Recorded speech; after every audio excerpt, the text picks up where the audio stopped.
Disrespect rarely arrives loudly at first. It usually slips in quietly, disguised as jokes, small dismissals, ignored requests, or subtle power plays.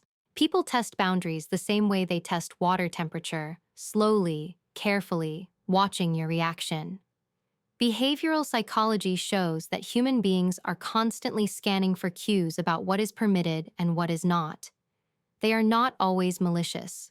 Often they are unconscious, driven by self-interest, insecurity, or habit. The moment you hesitate, over-explain, or betray discomfort without clarity, information is exchanged. You have just taught them something about where your limits bend. Boundaries are not just rules you announce. They are patterns of behavior you consistently embody. If you do not understand why people test boundaries, you will keep personalizing disrespect instead of recognizing it as a predictable human behavior.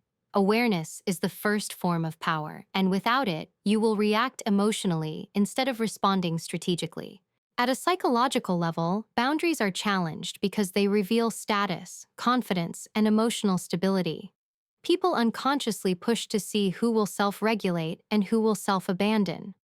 Those who lack internal discipline often outsource their emotional regulation to others, provoking reactions to feel in control. When someone disrespects you, they are often searching for reassurance, dominance, or validation, not necessarily conflict. If you rush to explain yourself, justify your feelings, or prove your worth, you confirm that their behavior has leverage over you. Calm, self-contained individuals unsettle boundary testers because there is nothing to grab onto. This is why emotionally mature people are rarely targeted repeatedly. They do not reward disrespect with emotional energy. Understanding this removes the sting from disrespect and replaces it with clarity. You stop asking, "Why are they doing this to me?" and start recognizing, "This is a test of self-respect."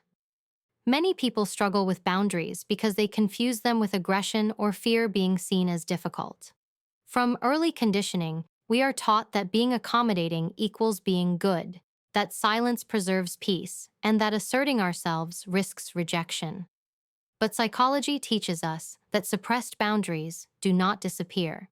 They leak out as resentment, anxiety, and passive behavior. When you tolerate small violations, you signal that larger ones may follow. Disrespect escalates not because people are cruel, but because inconsistency invites experimentation. The nervous system of a boundaryless person becomes hypervigilant, constantly scanning for approval. This internal tension makes it harder to respond calmly when disrespect occurs. Instead of clarity, there is emotion. Instead of authority, there is reactivity. Boundaries are not walls meant to push people away. They are filters that determine how close others are allowed to stand. To manage boundaries effectively, you must first understand your own internal landscape. Emotional regulation begins before interaction, not during conflict. If you do not know what behavior you tolerate, you will improvise under pressure, and improvisation under stress usually leads to regret. Psychologically strong individuals pre-decide their standards. They know what tone they accept, how they expect to be spoken to, and what behaviors require correction or distance. This internal clarity reduces the emotional charge of confrontation because the decision has already been made. You are not reacting. You are enforcing something you have already chosen.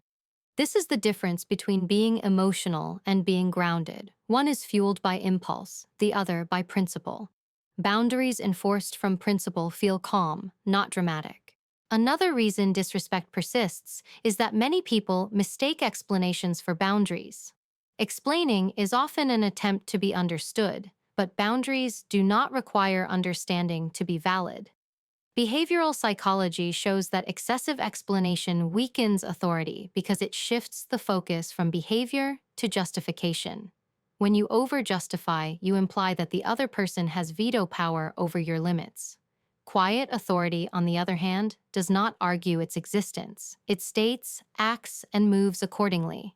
People may not like your boundaries, but they will respect them if they are consistent. Respect does not come from emotional persuasion. It comes from predictability. When your behavior aligns with your standards every time, you become psychologically expensive to disrespect. Disrespect also thrives where emotional reactions are predictable. If someone knows they can provoke guilt, anger, or fear, they gain control of the interaction.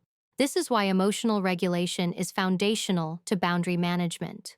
Your nervous system must remain steady even when someone is attempting to destabilize it. This does not mean suppressing emotion. It means not allowing emotion to drive behavior.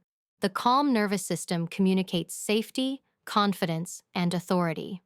In contrast, raised voices, rushed speech, and defensive explanations communicate insecurity.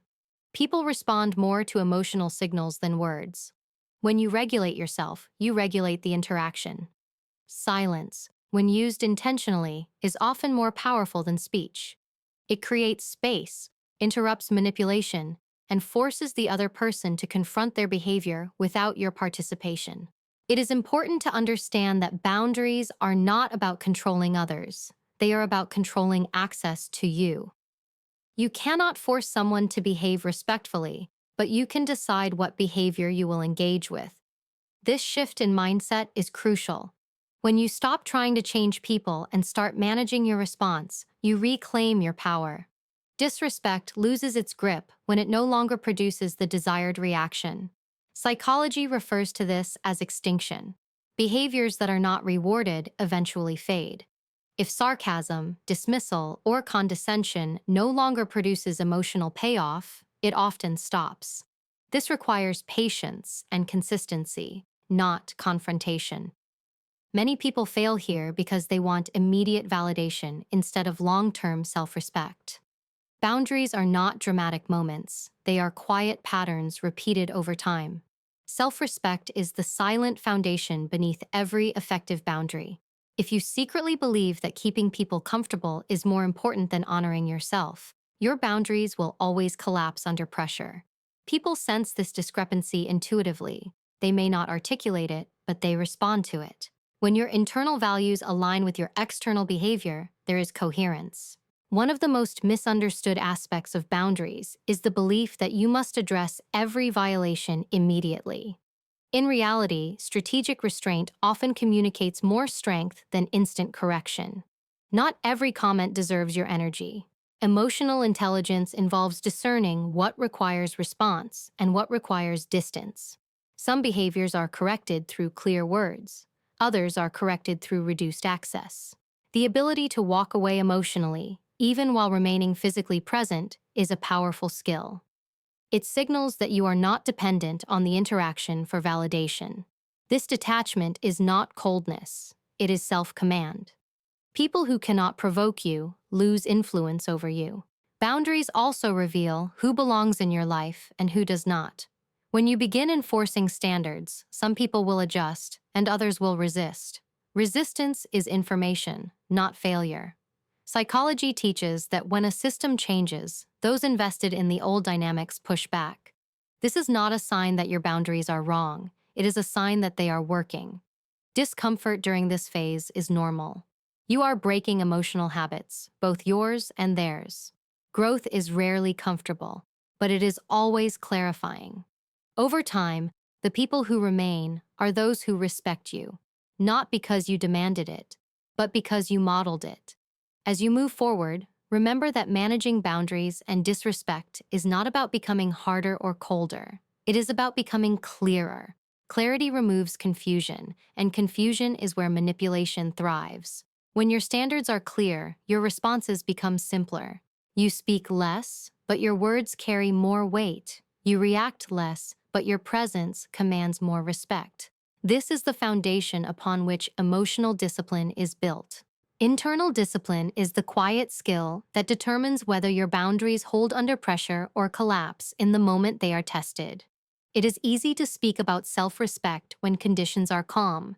It is far harder to embody it when someone challenges you emotionally. Behavioral psychology shows that under stress, the brain defaults to familiar patterns, not ideal intentions. This is why emotional control must be trained, not hoped for. You do not rise to the level of your values. You fall to the level of your self-regulation. When disrespect appears, your body reacts before your mind has time to reason. Heart rate increases, muscles tense, and old scripts rush forward. Discipline begins with recognizing these signals without obeying them. Awareness creates a pause, and in that pause, choice becomes possible. Emotional discipline does not mean becoming unfeeling or detached from reality. It means learning how to experience emotion without letting it dictate behavior. There is a profound difference between feeling anger and acting from anger. One is human, the other is costly. When you act emotionally, you often give away leverage, clarity, and dignity. People who provoke others rely on impulsive reactions to gain advantage. The moment you slow yourself down, you disrupt their strategy. Calm is not weakness, it is control. In psychology, this is referred to as response flexibility, the ability to choose your behavior rather than being driven by impulse. The more flexible your response is, the less predictable you become to those who seek to push you. A disciplined inner world begins with self-observation. You must know your triggers before someone else uses them against you. Triggers are not signs of failure. They are unexamined emotional memories. When a comment feels disproportionately upsetting, it is often touching something unresolved. Instead of judging yourself for reacting internally, study the reaction. Ask what belief was activated, what fear was exposed, what story surfaced. Consistency is the backbone of emotional control. If you are calm one day and reactive the next, people receive mixed signals. Mixed signals invite further testing. Discipline means responding in alignment with your standards even when you are tired, disappointed, or uncomfortable. This is where many people struggle, because emotional maturity requires tolerating short-term discomfort for long-term respect. Saying nothing when you want to defend yourself or disengaging when you want to argue can feel unnatural at first. But psychology teaches that delayed gratification is a marker of high self-regulation. You are choosing future peace over immediate relief. Each time you do this, you strengthen neural pathways associated with control and restraint. One of the most powerful internal shifts you can make is releasing the need to be understood by everyone. The desire for understanding often drives over-explaining, which weakens boundaries. You do not need consensus to honor yourself. When you stop chasing validation, your emotional responses simplify.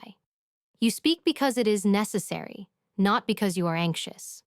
Silence becomes comfortable rather than threatening. This internal security is felt by others, even if nothing is said.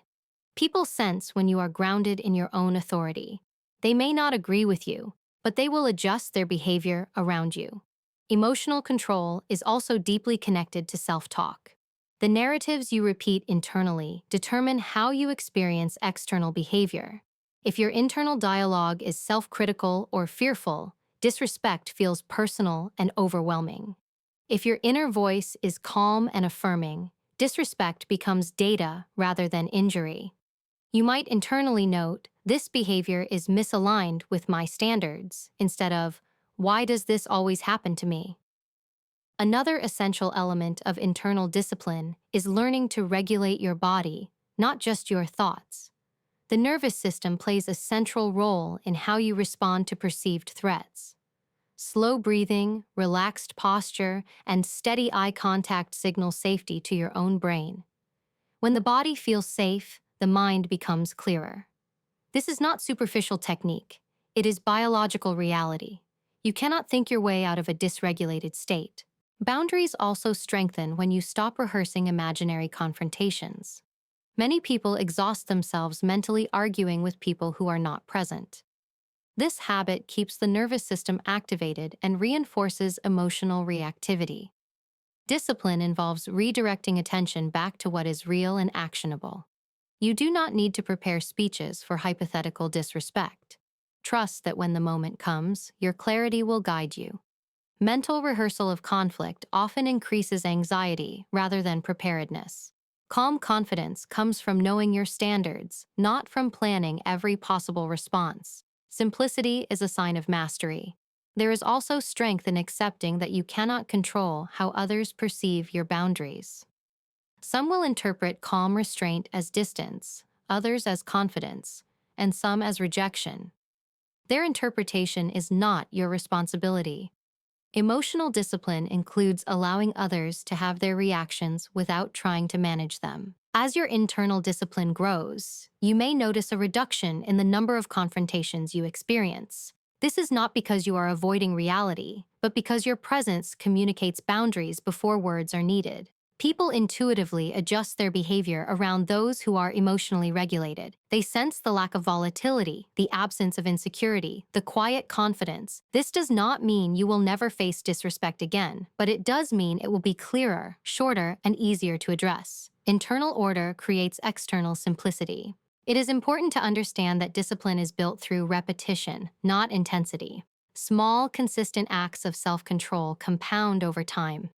Choosing not to respond immediately, maintaining composure during discomfort, and honoring your own limits daily strengthens your capacity. You are training yourself to remain steady regardless of external behavior. This steadiness becomes your baseline. Over time, what once felt difficult becomes natural. You no longer have to force calm. It arises on its own. This is the quiet power of emotional conditioning. As you solidify this inner foundation, responding to disrespect becomes less about proving a point and more about preserving alignment. You no longer ask, "How do I make them stop?" but "How do I remain congruent with who I am?" This question changes your responses entirely. From this place, words are chosen carefully, actions are deliberate, and silence is intentional. You are no longer pulled into emotional exchanges that drain you. Instead, you move with clarity, restraint, and unwavering self-respect. From this internal strength, your external responses begin to reflect a calm authority that does not need to announce itself. You no longer feel the urge to correct, convince, or retaliate. Your response is guided by clarity, not emotion. Behavioral psychology shows that people respect those who are consistent and composed, not those who are reactive or verbose. In moments of disrespect, your goal is not to win the interaction, but to remain aligned with your values. This alignment is what communicates authority. Authority does not shout, threaten, or explain itself endlessly. It speaks simply, or sometimes not at all, and then it acts accordingly. The absence of emotional charge often unsettles those who expect a reaction. Clear responses are brief, direct, and emotionally neutral. Long explanations dilute boundaries and invite debate. A calm statement delivered once carries more weight than repeated arguments. When you say less, people listen more carefully. This is not about being dismissive, it is about being precise. Precision signals confidence. If a behavior violates your standards, naming it without judgment is often enough. There is no need to justify why it matters to you. Your standard does not require approval. When words are followed by consistent action, they become credible. Without action, even the most articulate boundary becomes noise. Restraint is one of the most underestimated forms of power. It takes strength to remain composed when someone attempts to provoke or belittle you. The instinct to defend yourself is natural, but indulging it often escalates the situation. Emotional intelligence allows you to recognize when engagement will not lead to understanding. In those moments, disengagement is not avoidance, it is discernment.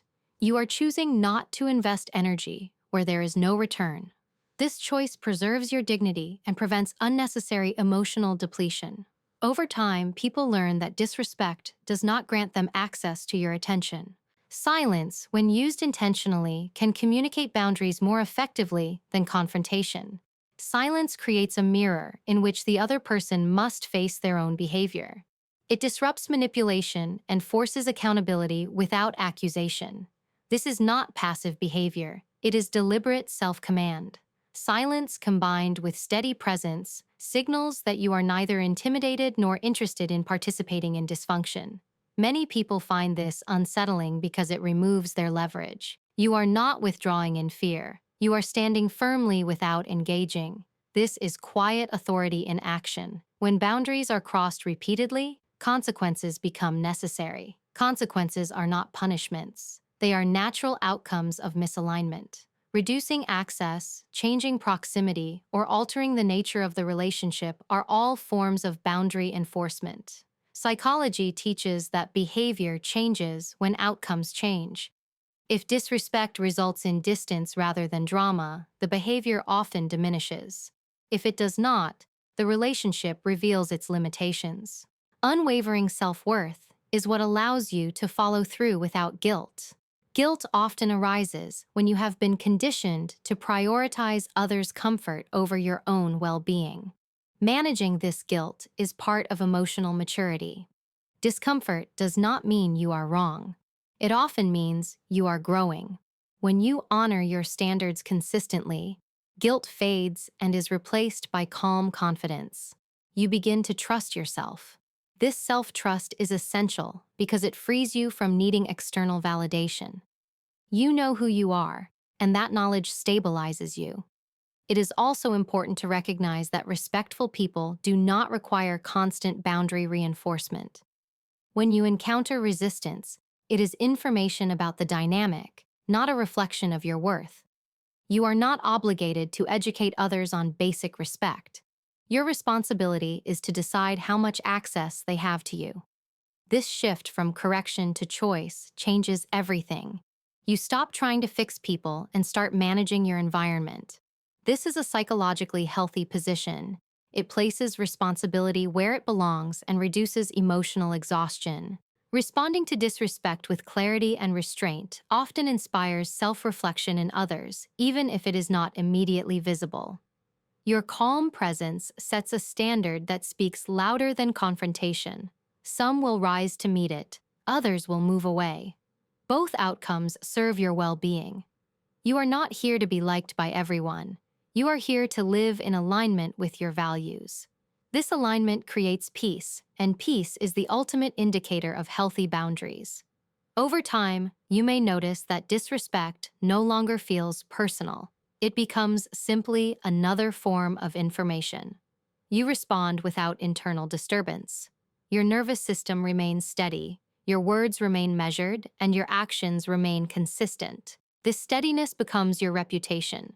People know where you stand because you stand there quietly and consistently. There is no need for intimidation or explanation. Your behavior communicates everything. Managing boundaries and disrespect is not about becoming rigid or unapproachable. It is about becoming self-directed. You allow warmth where there is respect and distance where there is not. This flexibility is a sign of strength, not weakness. You are responsive, not reactive. You are open, not exposed. This balance allows you to move through the world with confidence and grace. In the end, the most powerful response to disrespect is living well within your own standards. When you respect yourself, others either follow suit or fade from relevance. You no longer waste energy proving your worth because you are too busy honoring it.